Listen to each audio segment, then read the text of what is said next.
రామ్ గోపాల్ వర్మ కూడా అంత చూసినాం. వీళ్ళు సినిమాలు తీస్తే తప్పులా? వీళ్ళు ఏం సినిమా తీసినప్పుడు వివేకం అని వీళ్ళు సినిమా తీస్తే తప్పులా? వీళ్ళు ఏం చేసినా వీళ్ళు ఐటీడీపీ ద్వారా ఇష్టం వచ్చినట్టుగా వీళ్ళని రన్ చేసినా నష్టంలా, తప్పులా? వీళ్ళు ఎవరి మీద ఏ రకమైన మాట్లాడినా తప్పులా?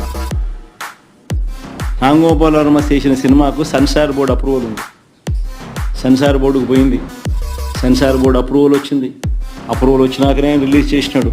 సో మళ్ళీ ఆయన సెన్సార్ బోర్డు అప్రూవల్ వచ్చిన తర్వాత నువ్వు రిలీజ్ చేసిన సినిమాకులో ఆయన సినిమా తీయడం తప్పు అన్నట్టుగా నువ్వు ఆయన మీద కేసులు పెడితే, ఆయన నువ్వు పిలిపించే కార్యక్రమం చేస్తూ ఉంటే, ఆయన నువ్వు అరెస్ట్ చేయాలని ప్రయత్నం చేస్తూ ఉంటే ఇల్లీగల్ డిటెన్షన్ కాదా ఇది? సెన్సార్ బోర్డులు ఎందుకు ఉన్నాయి?